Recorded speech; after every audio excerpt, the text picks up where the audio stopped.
Hello and welcome to this seminar by the Hellenic Observatory, one in our series of research seminars here at the LSE.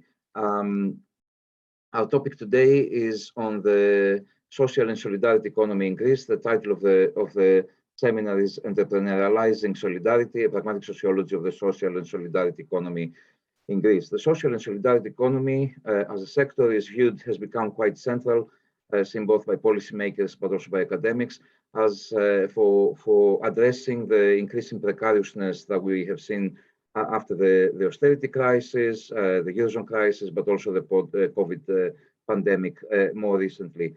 Academic scholarship has illuminated the ways in which the social and solidarity economy can alleviate state and market failures as this third sector that can correct both for market failures but also for government failures. And on the other hand, more radical scholarship has identified ways in which the social and solidarity economy, the actors involved in it, can actually transform the means of production and distribution altogether, so changing, if you want, the mode of production and distribution.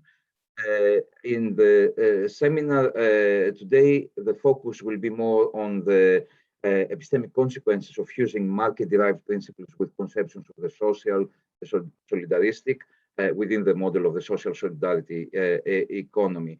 And in particular, our speaker will be presenting findings in relation to how the social and the market principle came together in the period after or during the austerity years in Greece, and with up to the period where SYRIZA was in government.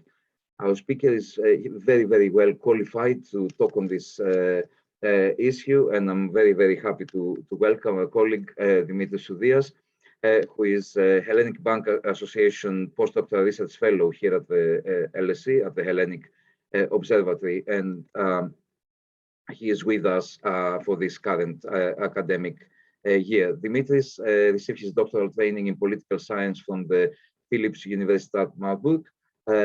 He has a graduate diploma in Middle East Studies from the American University in Cairo, and a diploma in political science from the Friedrich Alexander Universitat Erlangen Nuremberg. My German pronunciation not very good.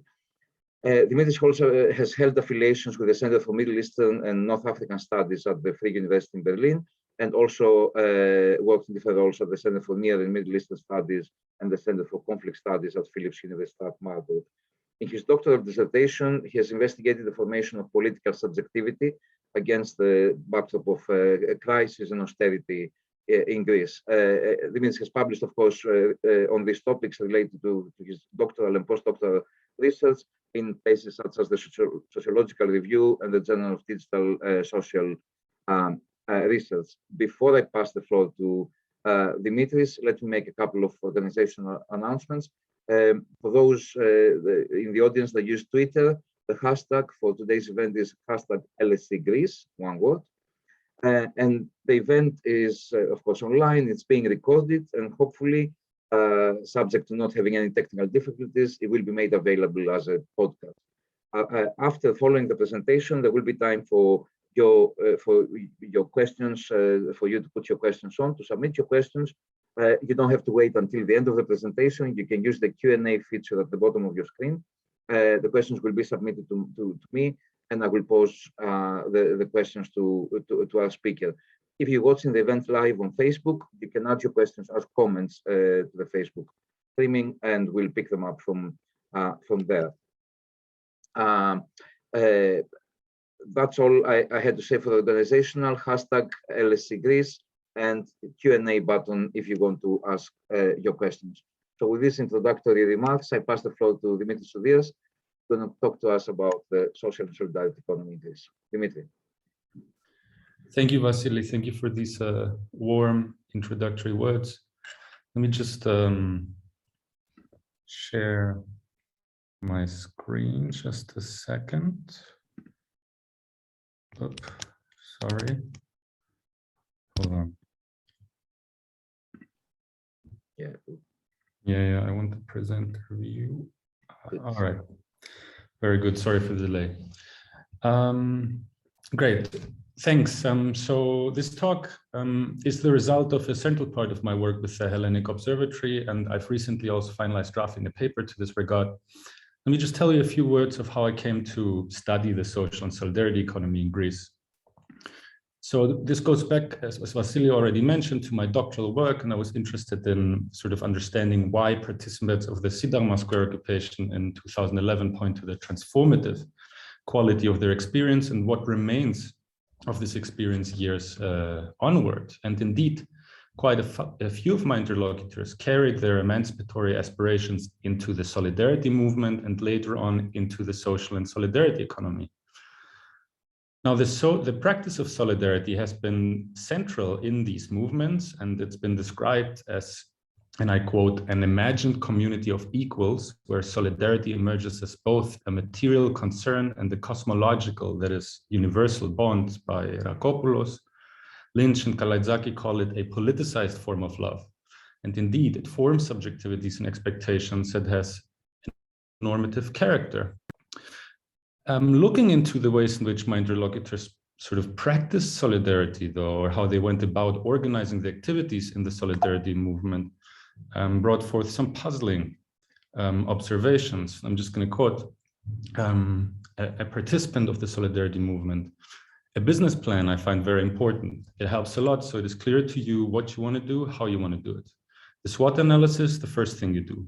All these tools are totally marketist, but if you look at their substance, some of them you can use for doing what you want to do without losing, now listen, your character. Because you remember what we said the other day, don't become the same shit as them, but as a tool, they aren't evil.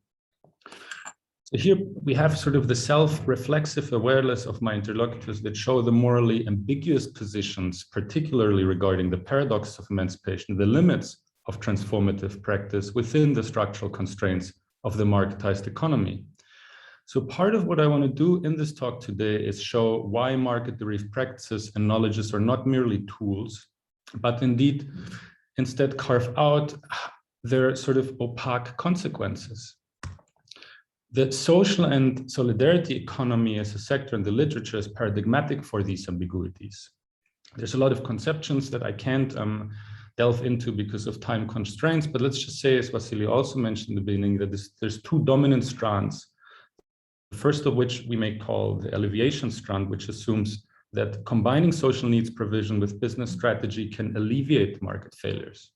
The transformative strand, on the other hand, assumes that the social economy can overcome inequalities produced by the market and conceive radical alternatives by transforming state-market subject relations. Now, my claim here is that there's a gap in these strands about how what we may call hybrid economic practices and how these, in fact, reproduce some of the principles that SSE actors actually want to challenge and overcome. And I do think this is particularly pertinent for the transformative strand, precisely because of their inherently emancipatory ambition.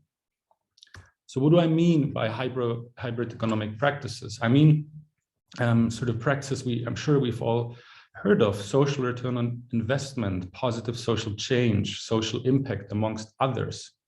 What is hybrid here is that the performance of these practices does not strictly obey a distributive rationality of either market or gift exchange.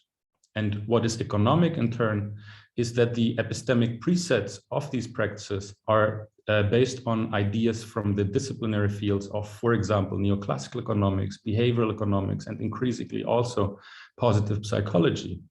So specifically, this is to say that hybrid economic practices draw on Benthamite modes of utilitarian valuation vis-a-vis utility, efficiency, maximization, and the normative categories such as positivity and negativity.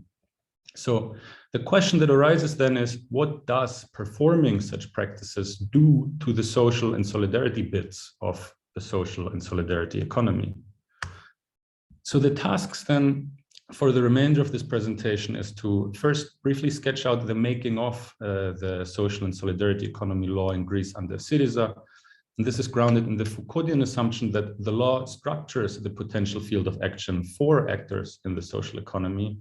So carving out the constitutive knowledges and assumptions on which the law is based will help us understand some of the tensions in the making of the law and the law's normative effects. Now, the second task following from this is to illustrate how hybrid economic practices reproduce some of the precepts against which SSE actors stand. This is grounded in the presumptions of a pragmatic sociology that in the new spirit of capitalism, critique comes at the cost of mobilizing some of the values it opposes. Here, my take is not to just state that hybrid economic practices are not right or not truly about solidarity. Rather, this is about making visible the unchallenged assumptions upon which our acceptance of these practices rest. And the third task then finally is grounded in the assumption of early American pragmatism that meaning-making occurs in tracing the conceivable consequences of these practices. In a word, I claim performing hybrid economic practices have three mutually constitutive consequences for how the social and solidarity part in the social and solidarity economy is understood. These are economization, entrepreneurialization, and communitarianization. And I'll talk in great lengths about this, but let me just first sort of sketch out the field that we're navigating, the conjunctures, if you will, of the making of the social and solidarity economy. We already talked about the anti-austerity movement that brought forth new modes of organization. Sort of the first formalization of the sector occurred in 2011 under PASOK. And this coincided very much with the European Commission's efforts to harmonize procurement procedures amongst member states and generally social enterprise legislation and draw near European Union requirements and definitions. In 2016, then, so the SYRIZA government sort of followed up on their promises in supporting the solidarity movement and formalized the social and solidarity economy sector, amending a previous law. So these conjunctures, I'd like to sort of underline the contingency and a relative amalgamation of different types of expertise and what Jana Bačević calls ways of knowing rather than causalities per se. Oh, and actually what I forgot to say, but which is really important, is that the data I built on is interviews with policymakers that were involved in the drafting of the law, as well as self-described social entrepreneurs, members of sort of social businesses. And these are not sort of the groups that are the collective cafes, but rather those that partake in the social provision of welfare services, training, educational programming, and so on and so forth. So as one SYRIZA policymaker told me, the 2016 law was, quote unquote, a hybrid model from the beginning because it drew its inspiration from Spanish cooperative law, conceptualizations of social benefit deriving from the French solidarity economy tradition, as well as counseling by the International Labour Organization and the European Commission expert group on social entrepreneurship. We may call this top-down sort of knowledges and expertise. At the same time, because SYRIZA sort of emanated, as some claim, also as part of the anti-austerity movements, their members were heavily involved in these movements, which is why from the outset, the Ministry of Labor that was tasked with drafting the law facilitated formal and informal consultations to somewhat democratize the drafting process. So this included ministry employees traveling to the Greek periphery and other cities in the country to consult with social entrepreneurs, activists, informal groups, but also precursor SSE model businesses, if you will, as well as, of course, roughly 400 comments via the Greek Open Government Initiative. To give an example of how knowledges sort of got into this law, this is a social entrepreneur who I interviewed, and I asked them, I remember your colleague saying that you pointed out the lack of social impact measurement in the consultations, that it was really you who pushed for the law to include, and they replied, yes, we were, regarding social impact. Okay, we don't take all the credit, but it was a thing we really disagreed with and we articulated it. And we weren't allowed to set that in this way. This is to highlight the fusion in part of, incommensurable moral and political values and expectations, which come at the cost of a set of tensions in the making of the law and that are very much embodied in the law itself. Just briefly, two of the pertinent ones is what is the law actually to achieve? Is it about producing an alternative economy, or is it that is really transformative in nature, or is it about sort of an active labor market policy that very much mitigates unemployment? Here, a policymaker informed me that this was part of the battle within SYRIZA, where the party or the base was about the alternative economy, and the government was about the labor market, the latter of which it seems has won sort of this battle. At the same time, what does it mean if we fuse market versus non-market rationalities under one umbrella? This is about the codification of these incommensurable logics in a common legal framework and the consequences of subjecting them to the same modes of valuation. What does this do to questions pertaining to the social and solidarity?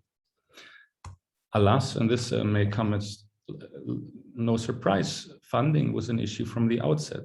Although the Social Economy Fund was envisioned, it was never established. So the only major public source was the Greek Partnership Program, popularly known as ESPA programs, co-funded by the EU structural investment funds.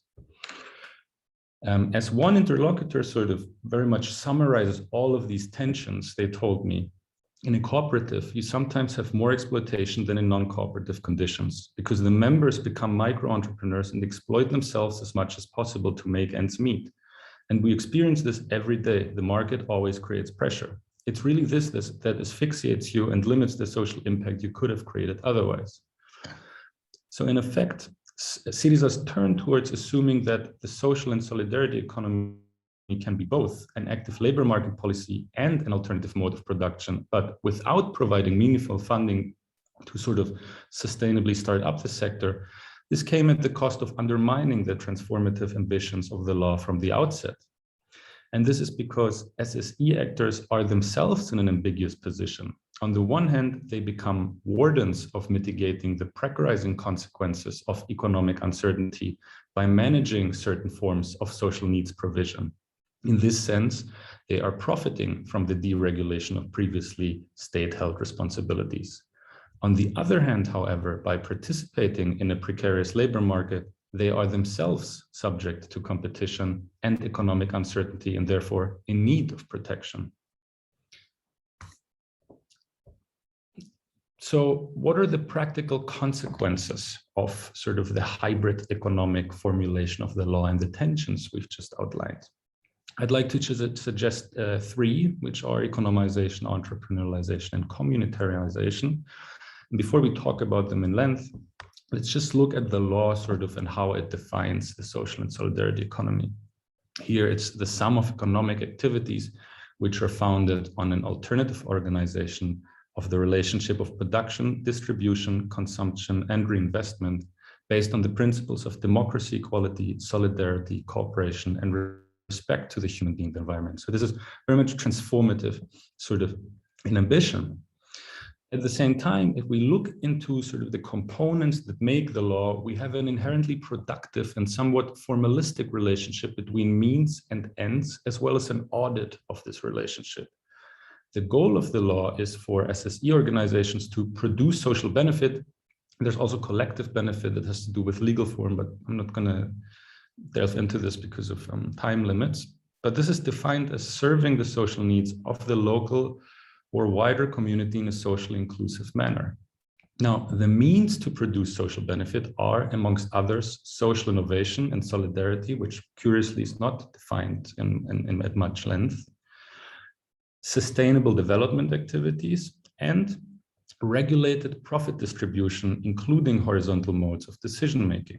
Social impact measurements then evaluate this relationship, or to put it differently, the social is conceived of as a good that serves a benefit. The value of the benefit is evaluated precisely by these social impact measurements.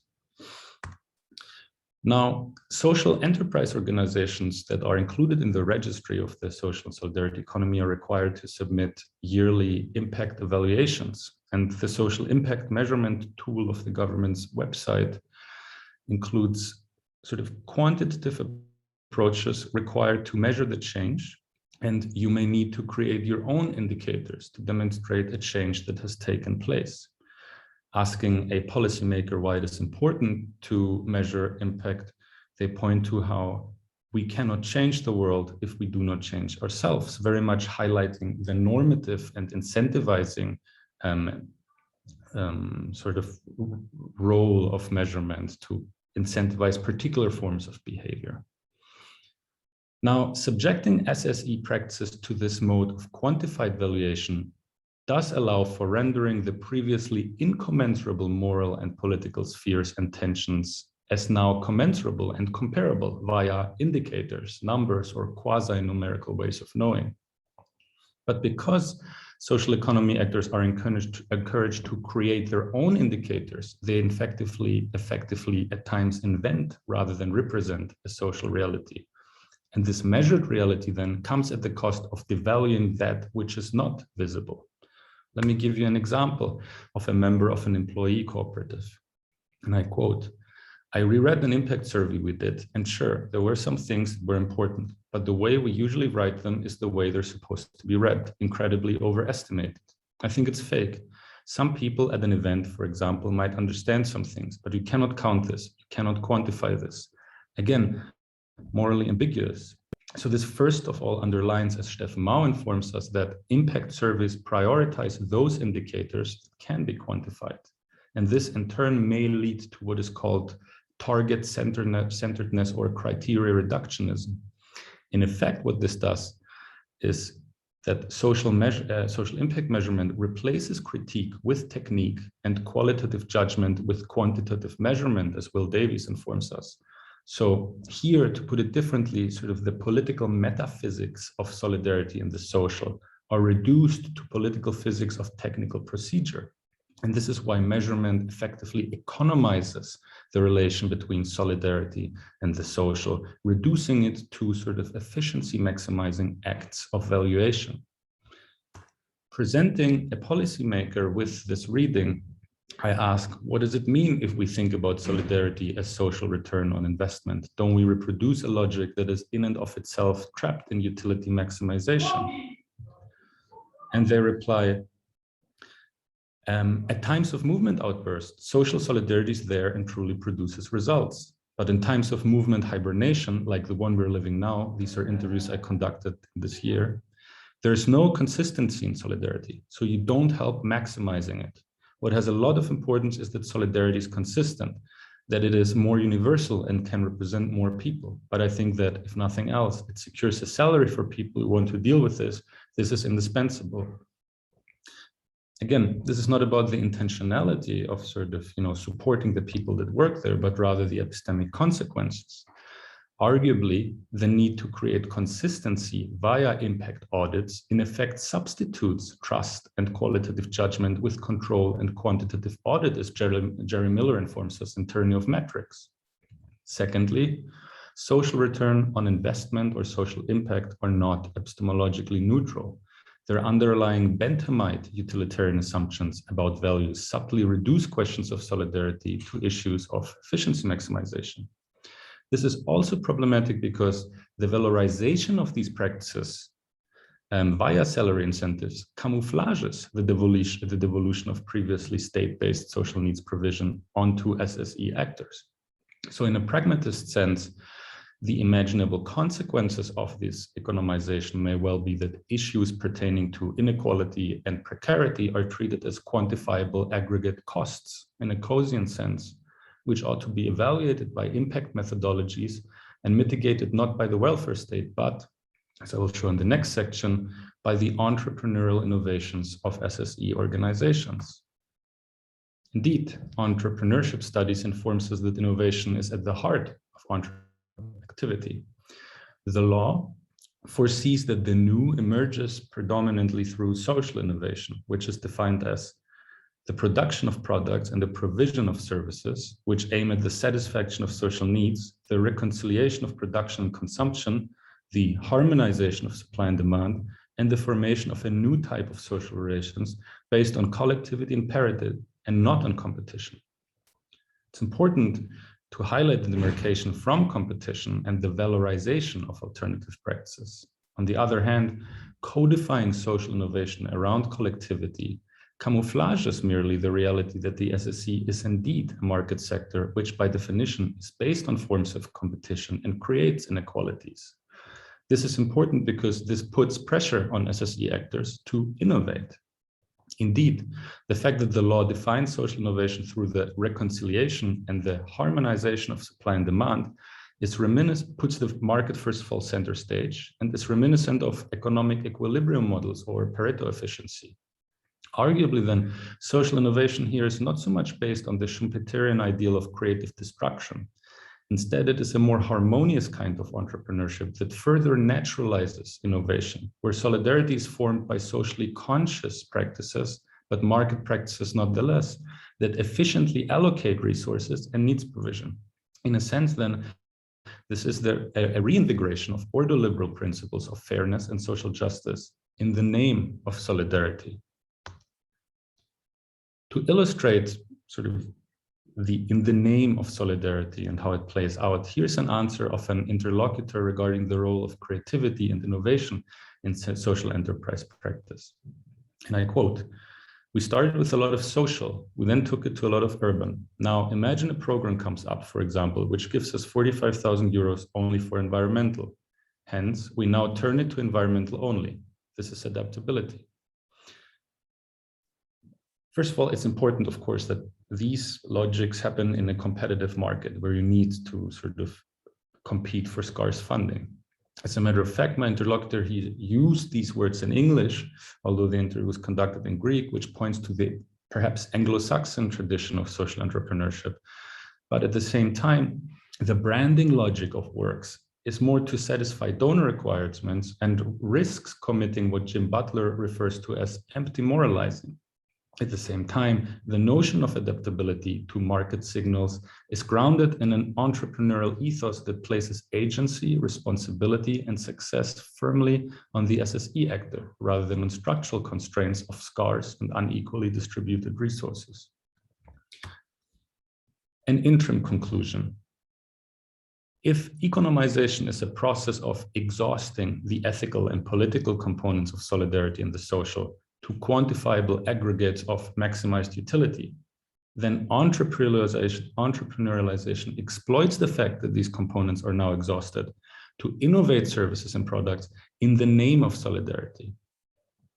Now, from what we know from cultural economy approaches and critical valuation studies, but also governmentality studies, is that processes of economization and entrepreneurialization effectively depoliticize questions pertaining to the social.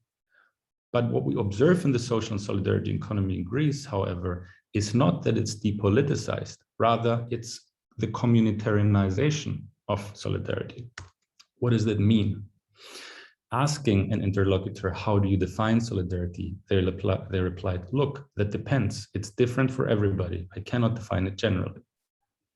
Now, what is communitarian about this is that it renders solidarity as radically contingent rather than normative, ontological, and universally applicable. Communitarianism is a reaction to the excessive individualism proliferated in much of liberal thought by highlighting the strong relationship between the individual and the community. For communitarians like Charles Taylor and Amitai Etzioni, there are no a priori political or moral principles. Rather, the community is the condition for the emergence of political and moral principles.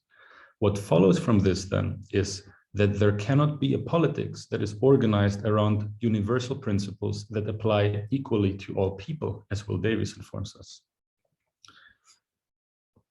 How does this play out then? Asked about how a social enterprise can practice solidarity and produce social benefit, an interlocutor told me, look, what I say to be cool with myself and those around me is, people who work towards not only economic sustainability, but also social impact. I include some categories like eco-friendly, empowering employees, run by vulnerables, gives back to society. Enterprises that include it in their branding, they self-identify like this. I ask them, how do we judge if they do this practically? And the reply is, this is why I'm telling you, they themselves need to say that. This way I can judge them, but also consumers, and they can say, guys, exclude them. Now, to be cool with points precisely to the ethical quality of SSE practice. On the one hand, this quality embodies that the entrepreneurializing tendencies of branding practices pertaining to the social and solidarity. On the other hand, it is market signals via consumer behavior that evaluate this quality. Arguably, communitarianized solidarity reproduces the inequalities of the market in that it conditions how the community, that is the SSE community, evaluates who is or isn't deserving of participating in the social solidarity economy. Here, the contingent ethics of communitarianized solidarity are informed precisely by the indexical nature of market signals. The methods of evaluating this are, for example, impact measurements that shape what counts as solidarity. And this is because although the market in the social and solidarity economy draws from the ethical and political character of solidarity and the social, it remains central in formulating and regulating them.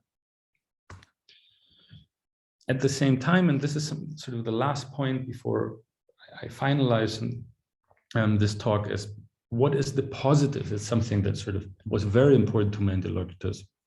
Attributes such as positive social change, contributing something positive, doing the best, and so on and so forth.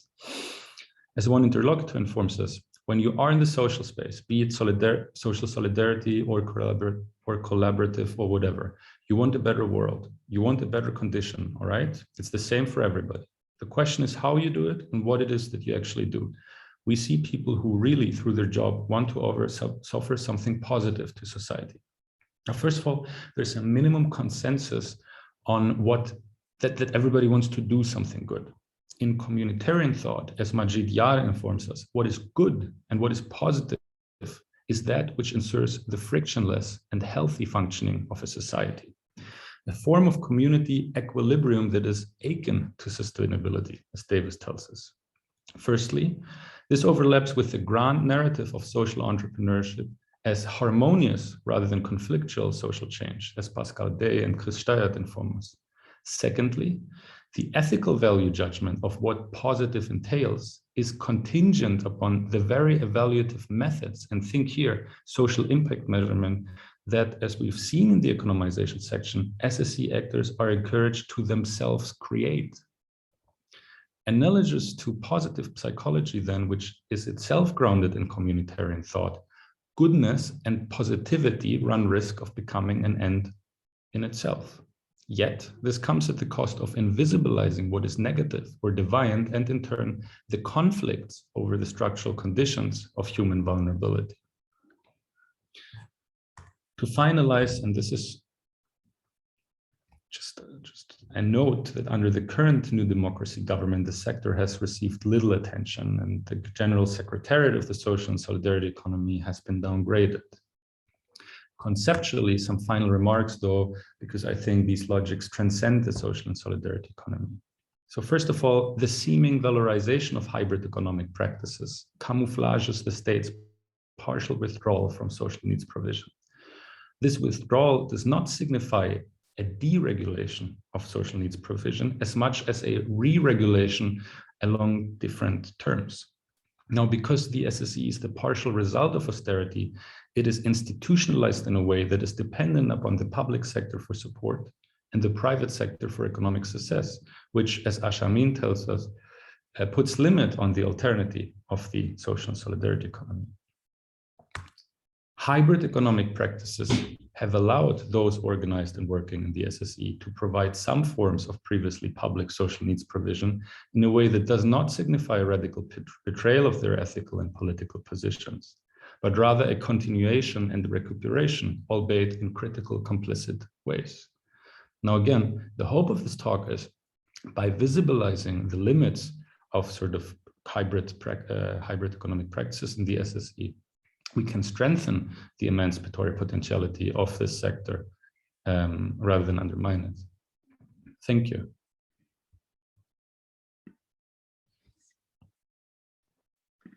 Thank you very much, Dimitri. It was a very, very interesting talk. I have many notes that I kept and a few questions as well, and very well timed as well. Thank you very much for that. We are going to open in a few minutes to questions from the audience. So please, members of the audience, please post your questions using the Q&A button at the bottom of your screen.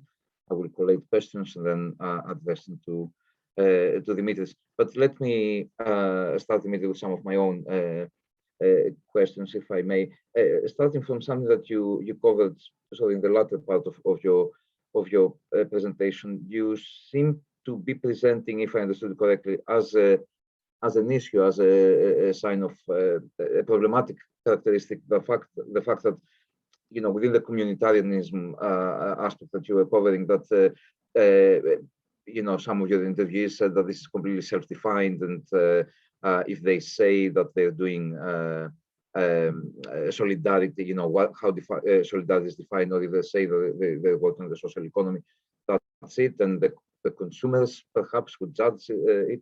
And if that is a problem, then that is also a reason why you would need the metrics. And I understand the problem with metrics also in very different worlds. Even in academia, we have a problem with metrics and how much they define what is to be valued, and they give unbalanced weights to different aspects of the work that we do. But in a way, by bringing in metrics and at the same time allow the sector to define their own metrics, as you were saying in the economization part of your presentation, in a way it resolves this. I don't know if it's a kind of free rider problem, but the problem of so somebody pretending to be offering something which has a social value, and just using the brand, if you want, or positioning themselves to access European Union money. So if we were to reevaluate that, the kind of implicit or explicit critique that you gave on the social impact measurement aspect, under the light of what you're saying later on communitarianism, can we be a bit less critical on the metrics and on the metrics approach to it? So if I don't know if you understand my question, but if you can respond to that, yeah. Okay, right away. Yeah, if you don't mind. All right, thanks, Vasily, for this question. I mean, I think we can be. I mean, I don't think there's anything wrong. I'm just like with valorizing it per se. This is not necessarily an ethical judgment. It's rather to say that metrics do stuff. I mean, they have a performative quality and they have their own effective appeal, but they produce a reality that is inherently where ethical and political components become invisible. And I think what I've tried to show is like how this plays out in practice, how this in effect, entrepreneurialize some of the practices by emptying out the moral and political questions, and in effect turns something that, what I understand, has to be universal and normative into something radically contingent, such as solidarity. Does this answer your question? Yeah. I mean, yes, no, it does. So partly linked to that, is there also an inherent tension between allowing, this very, in a way, very bottom-up involvement of actors who want to contribute, they feel solidaristically, and they want to contribute social value through the social economy. Obviously, this comes with some sort of an agenda. You were saying, like, if if we focus on the urban and the money comes to environment, we shift our focus to environment. But it also works the other way around, that, there's environmental groups or individuals involved in them that they would want to focus on that aspect of the social economy, and others who would want to focus on another aspect, migrant integration, or whatever else, gender issues, minority issues, and so forth. And in a way, the actions of the individuals and of the groups to which they belong will define also what is the, how the social economy is defined in a particular place. So isn't it that it is inherently non-universal, non-universalistic? The values are defined by the participants rather than wanting to have, as you seem to suggest, we want to have some sort of universal measure of what is social value. Mm-hmm. I mean, that's a question then. I mean, this is an inherently political question as to what solidarity is supposed to do. I mean, if solidarity is really sort of the unconditional, if you will, mutual aid, the ways in which I defined it with Rakopoulos and Lynch and Kalaizaki, then it cannot be a contingent relationship. Hypothetically, if you choose to provide solidarity with some and not with others, it becomes a different relationship. And I think what happens here is that it's not so much, it's how the market navigates who is and isn't deserving of solidarity. And the consequence is then that solidarity changes. The subjective ways in which my interlocutors make meaning of what solidarity is changes because of these structural constraints. Now, I can provide a normative value judgment of whether or not I think this is good or not, and I do, I think, as you can tell from my talk. But this is rather a form of critique where I want to, sort of raise these toxic assumptions to the level of discourse we can see them, rather than merely saying this is bad.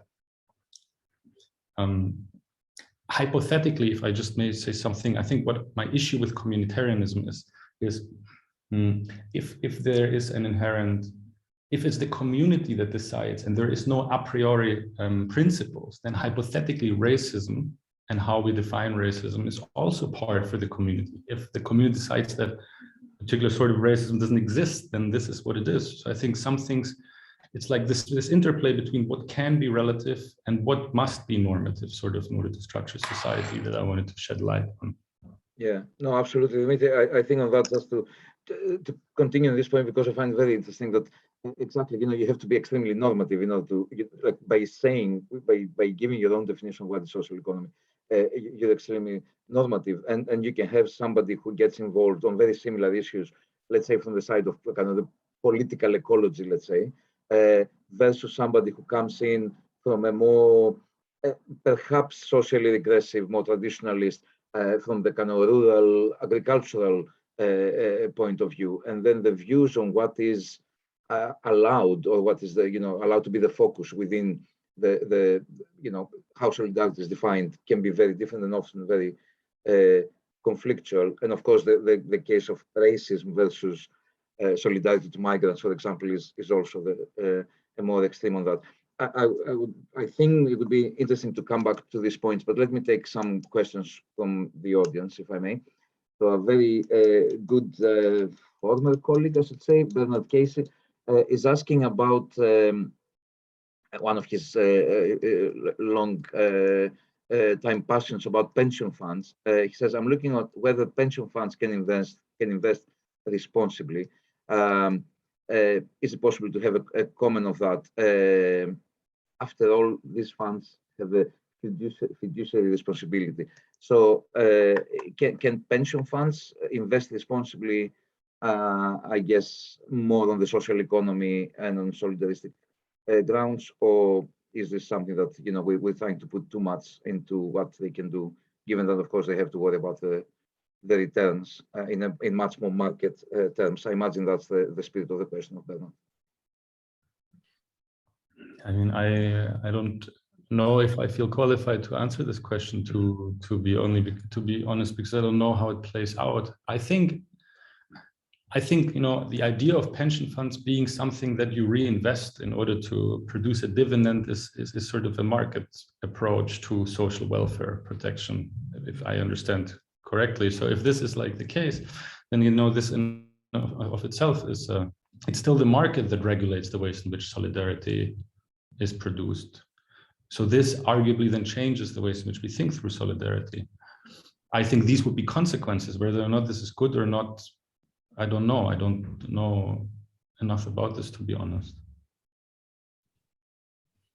Okay. I mean, there's also, the bigger issue of sort of responsible investment and green investment that goes also beyond the pension funds. Recently, it came to my attention that there's even different types of the greener bitcoins or types of cryptocurrencies and less green.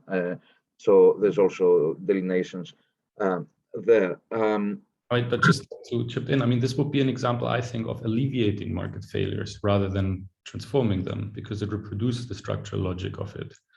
And that's inherently political sort of question of whether or not this reproduction of alleviation, what is the cost of it, would pragmatic sociologists sort of ask, because you reproduce inevitably sort of the logics of accumulation.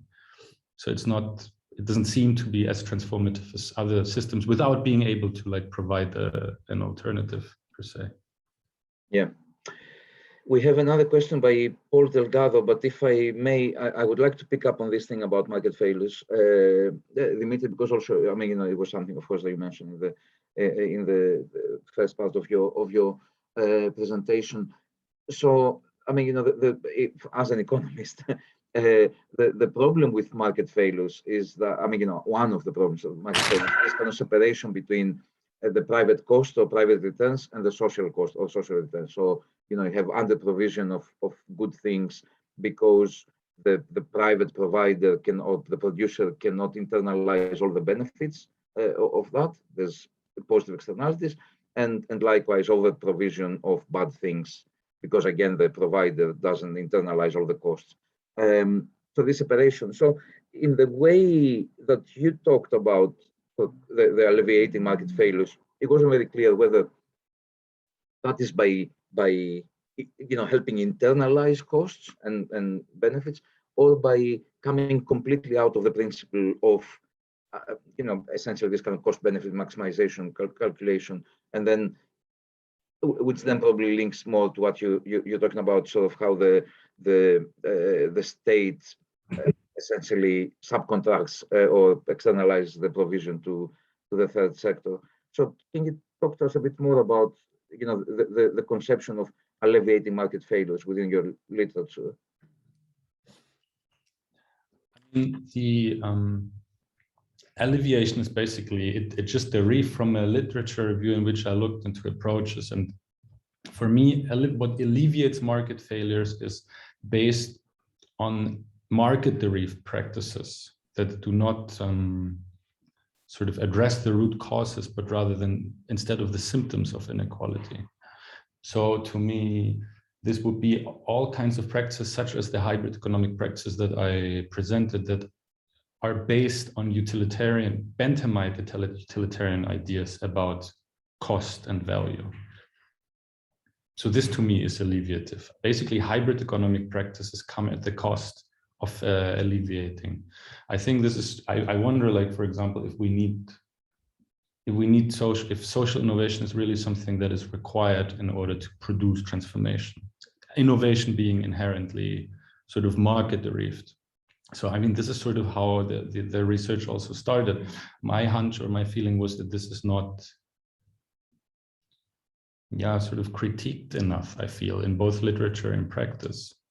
There's different modes of producing novel social relations beyond market-derived practices. So again, alleviation to me is stuff that reproduces a market ethos that is grounded in the ways of knowing that the market presents to us, and the market being sort of the marketized economy, and the disciplines, the hegemonic disciplines such as economics. It's more about the ethos rather than filling gaps for which traditionally there was no market, and that's why the state came in to provide, because the market failed to provide. It's more about the ethos rather than about the... Exactly. Yeah. So hypothetically, then the state could also reproduce, and it does, I think. The state has not withdrawn, it rather re-regulates and draws them itself from impact methodologies and audit. It undergoes the very same processes of economic modes of valuation. Okay, very good. So let me bring in the question by Paul Linares Delgado. Could social solidarity be defined as supporting people who are not part of our inner circle of friends and family? I thought of that because we can help them, but from a paternalistic perspective that we do not have with our own close peers. Shall I repeat the question, or do you have access also to the question? No, I read it. I'm trying to wrap my head around.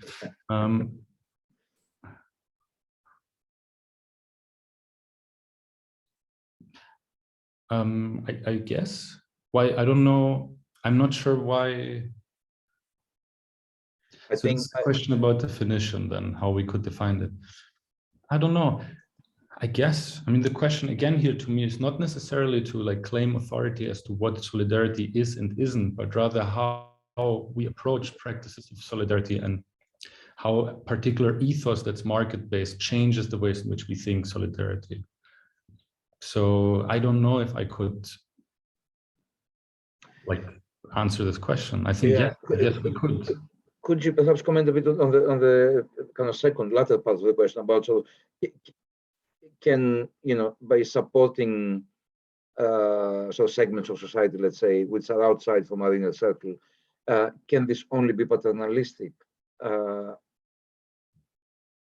I guess if it is paternalistic, it's less solidaristic in a way, because you define the needs of the other, of your kind of client, customer.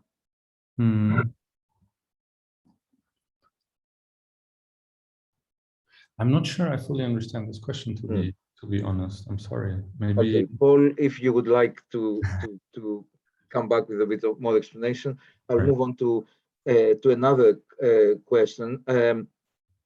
You mentioned, of course, in your presentation, the social impact investment.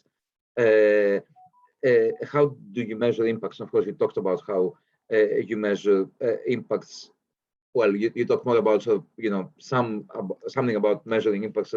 You seem to take a stance that you suggest we shouldn't measure impacts. Can you also elaborate a bit on that? And is there alternative ways in which we could measure impacts that would not be so limiting, and or is there some sort of positive suggestion of not measuring at all?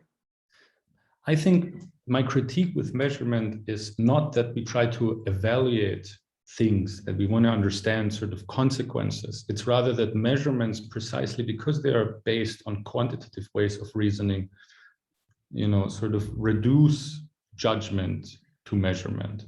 So it's a different set of authorities, sort of, and epistemic knowledges it draws from. This comes always at the cost of invisibilizing these things that can't be measured. For example, everything that has to do with emotional forms of labor or reproductive labor is harder to measure. I'm just saying that this has consequences. I just wanted to highlight the consequences. So yes, I'm sure you can measure social impact investment, but this comes at the cost of changing the ways in which the social is conceived. And this is precisely what I wanted to get across with my talk. And on this, would there be some practices, for example, that would be allow a more neutral way of assessing and then measuring and comparing between providers, between sectors, or whatever. If the quantification of when you do the impact assessment reduces things in a way that shapes them, changes them, then are there other options that would have a more neutral effect on that? I think it's not about neutrality, it's about the claim of neutrality, and in so doing naturalizing that which is actually not neutral at all, but reproduces inherently economized realities. So I think prior to impact evaluations and all of the auditing culture, that came sort of from the 1970s, 80s onward, a lot of stuff was more qualitative in nature. I don't think that, so I mean, in theory, we could look into what's been before the audit culture and sort of the obsession with measuring everything and what, Muller calls the tyranny of metrics. I don't think there is a need to reinvent them. I think a lot of the judgments we perform at the end of the day are qualitative. The question is, what sort of does it do when they're informed solely or mostly on positivist impact-based sort of knowledges? And again, like to reiterate, I think this comes at the cost of changing the ways in which we conceive of the social and solidarity. Okay, Bernard insists on this question and qualifies with many more comments, but I think it is about the subjectivity and whether you can have a universal kind of normative definition of that. So I'll let you respond to that, Dimitri, at your own time. But in the meantime, can I bring in another question? You mentioned in relation to one of your interviewees, not sure if it was a practitioner or a policymaker, but you said that impact surveys, in the impact surveys, we overestimate the impact, kind of systematically, I guess. And so what, that rang a bell about practices in the Soviet Union under central planning. And I mean, obviously practices that had to do with kind of box ticking and everything, but also a systematic, so a structure of incentives that inevitably, you know, like irrespective of the behavior of the person, inherently pushed towards either under-reporting of outputs or over-reporting of outputs, depending on the, you know, what the reporting was used for. And then, of course, this affects also the actual provision, you know, because then you do not focus on what you actually deliver, but you focus on how can you present a particular picture in relation to what you deliver. So I don't presume you know much about sort of social economic relations in the Soviet Union, but do you think, or is there anything in the literature that would tell us that the social economy suffers from the problems that, I don't know, Hayek identified with the you know, with the Soviet system? Do we know something about the social economy that it is so much not the market principles that it then becomes this kind of inefficient system with very skewed incentives, and basically, I mean, you know, it's one thing not to aim at maximizing utility and quite another to openly accept that I'm gonna let utility go down the drain.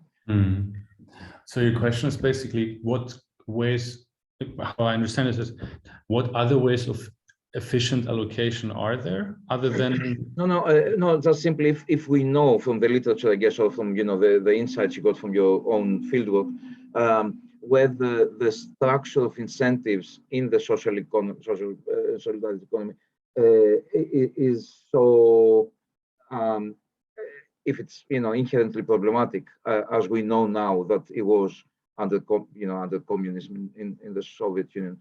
So if the structure of incentives unavoidably leads to people moving from the, if you want, even the normative targets to actually a lot of box ticking and behavior that is not consistent with the initial, you know, why they came in the first place. I mean, one of the things I think that's problematic is, first of all, if the market, you know, as my first interlocutor indicated, the market does create pressures and competition that sort of undermines the transformative ambitions, or as they said, the social impact you could produce. So in this sense, it is a change of incentive. If it is true that economization really reduces sort of political metaphysics to political physics, aggregates that you can now compare, and you have sort of now an emptied out version of the social and solidarity, and entrepreneurializing brands them and mobilizes them in the name of solidarity, then I think this in and of itself is examples of how the purpose is changing. If you compete for funding, sometimes you are forced to first look into what are donor requirements and what are funding lines, and, you know, sort of what needs to be done is second. So this inevitably comes at the cost of reducing and changing incentives. And, you know, funding requirements are a competitive sort of market. I don't think this is exclusive to the social economy. The question is in how far this, you know, and what does this competition do basically initially to what you wanted to do? And I think in the social economy, these examples that I provided and sort of these indicative findings are precisely how solidarity is at times mobilized as a brand or as a label through which you can then require resources. Thanks. We have a few questions coming through, so let me take them in the order they came. So our colleague Philip Katsinas is asking, following from your conclusions, Dimitri, can the social and solidarity economy or alternative economies be transformative at all, or are they inevitably recuperated in the mainstream economy? Yeah, I mean, that's a good question, because this is sort of the one that I'm struggling with, because obviously the point of this critique is not to say it's pointless, it's rather to highlight what it does to draw from these things. I think with the formalization of the SYRIZA government, inevitably actors have been co-opted, you know, purposefully or not. Legal recognition sort of co-opts many of these practices and aligns them to legal and survey requirements. I think there's plenty of informal economy actors that, you know, do provide alternatives. The social health clinics, for example, do not obey these logics. I'm thinking that the problem is not the social economy per se, but rather a marketized approach to the social economy. And I think although the SYRIZA government tried to produce something transformative, in effect, they reproduced many of the ideas that actually, co-opt by chance or not. I would think that part of the problem is obviously also, the austerity program and the requirements of the austerity program and what you could actually do. Although the social and solidarity economy explicitly was not part of the third adjustment program.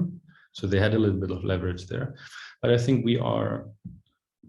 to just answer your question, Philip, there always will be some form of reproduction if, pragmatic sociologists are right to assume that this is what critique does. The question is, how can we minimize marketized economy ideas? And I think for a start, such ideas as impact measurement, that economize social relationships or social innovation, for example, I think we can do without them in social economy practice. I think the epistemics are the problem here because they have consequences for transformative practice. The question is then, how can we go beyond ideas of the entrepreneurial and so on and so forth? Dimitri, you mentioned social clinics, so there's a question of that relates to this. So let me read it out. Speaking specifically of the solidarity clinics across Greece, sometimes called SSCP, social solidarity clinics and pharmacies. My understanding is that some of these are also consciously challenging Western ways of practicing medicine. For example, a clinic in Thessaloniki is exploring holistic approaches to health.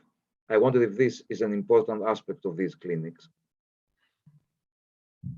I know you don't claim expertise on social clinics. I really don't know. I don't know about their approach to medicine. I'm sorry, I don't think I can give a good answer to this, but I do think social solidarity clinics that emerged sort of are a good example of sort of solidarian relations that do not economize social relations and transform solidarity. So these are examples that are already there. But to this, I'm sorry, I don't have a good answer for this. I mean, if I can sort of take ownership of the question, and make it link it to something I asked earlier, it is in a way is what makes these clinics SSC. Is it the fact that they try to reach out to people who are one way or another excluded from, due to market principles, the price mechanism, let's say. So they try to reach, so there's a social solidaristic objective of reaching out to individuals who are excluded from the market. Is this the key defining, if you want, characteristic that would include them as SSC sector? Or is also the content, the objective of moving away from some sort of, having, if you want, a normative or non-normative, whatever, critique of Western medicine and wanting to push people away from so the essentially, drug dependency that the Western medicine in a way cultivates and into more holistic approach to health. Would this by itself be something that classifies efforts like this, initiatives like this, as SSC? I think that's an interesting thought, Vasily. I mean, I, again, do not know about medicine, but if we reduce if we translate it, as you said, to pharmacy and the ways in which pharmacy works, then I think, yes, that would be probably a good way to look into. I think, yes, I think I agree. I wonder, though, if this is part of the I think this is part of the solidarity movement. I don't know if social solidarity clinics are part of the social and solidarity economy. Yes. Yeah. Okay. So let me bring the other question by Paul Delgado. Again, I think in follow-up to what we're discussing earlier as well. So I think this is about self-interest versus family altruism. But as we evolved, caring mainly for our own inner circle of close friends and family, we can understand why people in position of power are also mainly caring from the inner circle and not strongly changing the world in benefit of lower socioeconomic segments, but just doing solidarity, in quotation marks. How do you think this social economical behavior can be changed to make a real improvement in inequality? I will allow you to interpret the question in the way that works better for you.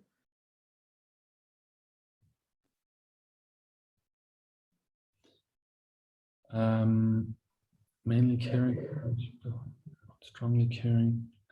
I think there's a lot of assumptions in there that I'm not sure I can fully sort of disentangle. I don't know, how would you translate? Is this about how can to caring for this? I mean, this is based on the assumption that this is just how things are. I don't know if this is true, actually. So on this basis, I don't know how I can answer this question properly. Okay, and I think this assumption about the position on power of people in position of power doing kind of just doing solidarity also would fit more to, if you're on a state provider, the government provision, than to people in the SSC, because I think you were also saying you cannot automatically assume that these are people in position of power because they are in some way also vulnerable themselves because they're subject of the competition, isn't it? Precisely. I think these are like really interesting. This is what I found sort of most fascinating about this research. The social economy is so interesting because they are at the same time guardians, or at least have become sort of guardians of some forms of social provision, but at the same time, you know, they're also subject to this uncertainty. This is what I wanted to sort of outline in the beginning. The question is, of course, what is the role of the state then in all of this? I think which maybe is an answer to this question. My hunch was from the ways in which I talked to SYRIZA policymakers that they had an inherently sort of social liberal idea about the welfare state. This is not to say that the welfare state is there to just provide, but rather to provide people with the means to help themselves in the sense, which is of course a shift from the ideas of what the welfare state should be doing relative to, you know, Keynesian, if you will, welfare provision, so on and so forth. What I also think, what I'm struggling with, or what I find interesting to this regard is, I mean, what kind of imaginary does this produce also in terms of, I mean, this is not privatized solidarity provision, right? So this is something else entirely. But what does it do to the imagination of the state of being the provider of welfare, presuming that the state should have such a role, right? But does it not counter also, and this is what I wanted to say, does it not camouflage previous responsibilities, valorizing sort of all of these innovative potentials? Yes, they are progressive, but at the same time, some of the state of welfare sort of has obviously gotten worse and worse over the years. Yeah, and I guess also the funding issue, it is, you know, because you have less continuity in terms of funding, especially if you are, you know, again, the example that you gave, if you move from health provision to environment just because that's where the money is, then of course the continuity of the service. So this relates to another question that we have on by Bernard again on, I think he's insisting on this, but I like the last version of his question, who is paying for social solidarity. And of course you mentioned the fund that was created but not activated in Greece, and the fact that the money come essentially from European cohesion funds. So, I mean, you know, so I guess the answer is ultimately the taxpayer pays for it, but who pays, and I guess also who should pay in a way for this? Right, these are all political rather than analytical questions. So, I mean, I think, you know, as it currently stands, because the social solidarity fund has never been established, the main line of funding has been ESPA programs. And under the current government, it seems as though, although that there is no substantial funding being provided. So on the one hand, the sole sort of, there's public and there's private, of course, like funding that you do by trading. And then there's these European Union funds. The question on who should be paying for this, I don't know. I mean, I guess the question is, what is the social solidarity economy to do going back to this? If it's merely an unemployment sort of policy, or if it's a transformative economy, and based on these, and these tensions exist though. And because this is not clear, it's hard for me to say what, you know, who should be paying for this. I don't know. Maybe I don't know what to, yeah, because this is, yeah. I mean, of course, it's interesting in the context of, as you say, if it is the state withdrawing its services and sort of making space and inviting the third sector. But this is, I think, part of the problem of why I find it hard to answer this question. If we are to assume that part of the social economy includes actors now taking over previously welfare functions. So starting off the question of who should pay for this, it's like it begins at the middle. You know what I mean? It's like to say, should there be a social and solidarity economy that takes over practices that were previously sort of provided by the welfare state and are now in a way monetized, you know, or incentivized by salaries? So these are the questions. If we are to think through alleviation and transformation, if we are to think through alleviation, you know, then I think, you know, it would make sense if there is strong public funding. If we're thinking through transformation, I don't think that this question has, or it's difficult to come to transformative ends. Yeah. Okay, I do want to ask the active labor market policies question because I'm. It's an area very close to my like work, but so from the labor economic side. But let me take another question from the audience on the issue of quantification and of course the measurement thing that we discussed already. Do you see the problem with quantification to be the reductiveness, so reducing care relations to numbers, or the air of immutability? Numbers never lie. An example, Graeber has argued how quantification of debt is what makes debt forgiveness such an alien idea to us. Would you say that these two aspects of quantification and reduction, reduction and immutability cannot really be disentangled, or you would prioritize one of the two? That's a good question. I think for me, the problem and the ways in which the task being to understand what it does to the social and solidarity bits of the social and solidarity economy, I think quantification does reduce. It's not reducing care. Yes, reducing care relations to numbers, and therefore, in this example, change the ways in which care sort of is conceived. I don't know if they're mutually exclusive though. Because I do think the fact that they have their effective appeal, as Porter informed us, and precisely this is why we assume that they don't lie, and this is sort of the allure, I think, of quantification. I don't know if they can be disentangled. I think they are part and parcel of the same thing. I would like to know, for example, why would we need to disentangle them? Like genuinely interested. And I guess, I mean, to what extent you can dispute a reality. I mean, you know, like as an economist, I would say that, you know, the numbers have this good thing that you can know when you disagree. Whereas if you leave everything to a narrative and everything is kind of self-defined and subjective, then it's very difficult to have a you know, kind of some sort of definitive yes/no kind of answer. Whereas, you know, with statistics, you can lie, but also you can have a kind of a definitive response to it.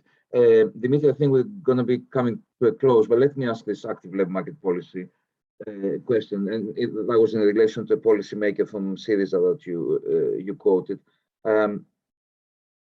So what exactly was the thing there? Was it just of, like, you know, the practical thing of taking people out of the unemployment registry by, you know, creating jobs, haphazard jobs, and, you know, probably precarious jobs themselves that are creating the social economy? Or was there something about was it about the people who work in the social economy, or was it about the people benefiting from the social economy, either directly as kind of users or more broadly by the presence of the social economy as a sector? Was there more to it than just taking people out of the OIF unemployment benefit at all? You mean the task of the social and solidarity economy for SYRIZA's governmental agenda? No, because you were saying that there was kind of a debate within SYRIZA that about the law basically being more of an like an unemployment policy or active labor market policy than actually social solidarity policy. So what was the disagreement there? What was the, I mean, you had the code, but can you elaborate on this? Because I don't know whether it just means that, yeah, we just mask unemployment by putting people into precarious jobs and funded by European Union programs, or if there was something more to it than just that. I think from the ways in which I understood sort of this narrative, it was a fundamental, it was just this fundamental issue of what the fundamentally different understandings of what the social economy is, and then of what the social economy should do.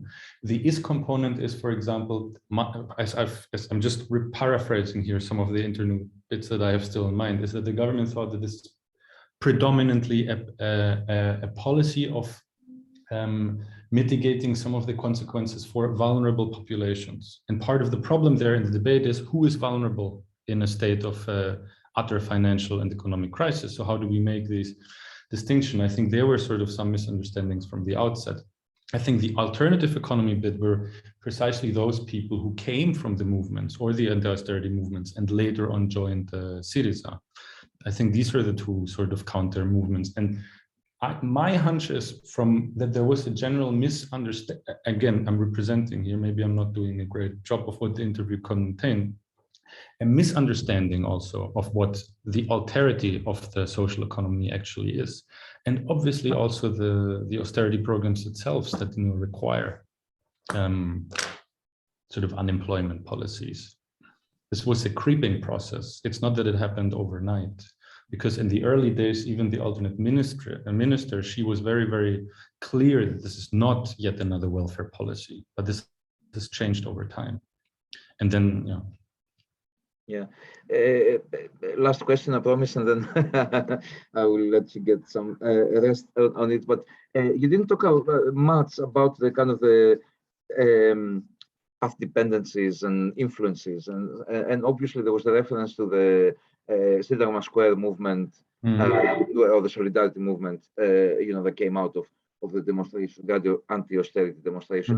And then, I think at a different slide, you also mentioned, of course, the let's say formative role of the European Commission, for example, the government seeking advice from I don't remember the name, but the social economy institution, so to speak, at the European level. So is there a sense of whether the kind of how things, how the sector is defined or kind of delineated in Greece, that it has a particular footprint from the crisis, or has it become essentially European?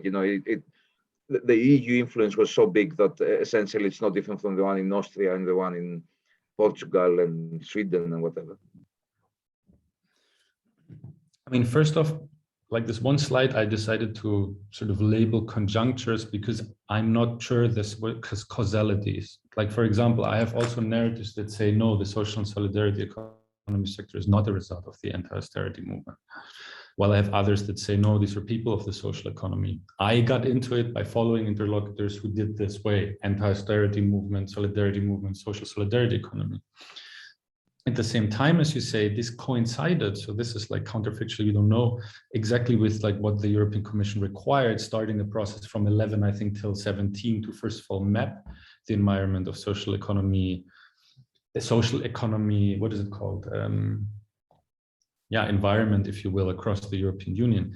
I know that, and this is what the policymaker told me, that because this was such a new attempt, it fell under 3 different directorate generals, like the effort to institutionalize it, which was, I think I wrote it on the slide, it was regional development.